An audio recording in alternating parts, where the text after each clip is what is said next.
Subpoena na ang NBI para sa Peanut Gallery Media Network host na si CJ Hiro. Person of interest na rin siya sa umano'y pangingikil kay Congressman Martin Romualdez. Samantala, inilipat na sa NBI detention facility sa Bilibid si Franco Mabanta at mga kasamahan niya. May express report si Gio Robles.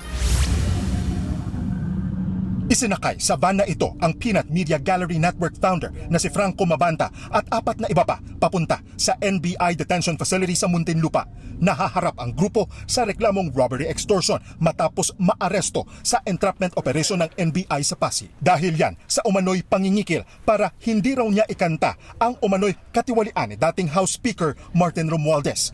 Bago maaresto, nakipagkita pa si Mabanta sa mga undercover agent ng NBI na nagpakilalang tauhan ni Romualdez sa isang 5-star hotel sa Makati.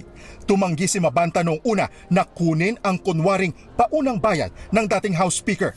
Nagbigay siya ng bagong address sa isang exclusive village sa Pasig. Naghihintay ang kanyang mga kasama na may dalang mga maleta. Dito ilalagay ang natitirang 70 million pesos na budol money o peking cash. Maririnig pa ang boses ni Mabanta na kausap ng ahente sa telepono. Hello sir, pinatawag ko lang sir to confirm lang na tama yung tao na so si Jimmy sir no? Tama. Sa kabila ng mga ebidensya, naniniwala ang legal counsel ni Mabanta na mahina ang reklamo ni Romualdez. Ayon pa sa kampo ni Mabanta, ilalabas na sana nila ang expose video bago magkaarestuhan. It was pretty devastating as to the allegations and how it connects to the flood control issue and corruption, and talaga it's really compelling. Una nang sinabi ni Mabanta na sinet up lang sila. Ayon naman sa kampo ng dating House Speaker, iniiba ng PGMN ang naratibo. Ang issue raw dito ay tungkol sa karapatan ng sinuman na punahin ang gobyerno. Ang tunay na tanong, meron bang humingi ng pera kapalit ng katahimikan? That is what PGMN did. They purportedly produced a video that was allegedly ready to run several weeks ago and yet chose not to release it. That is not journalism. That is extortion.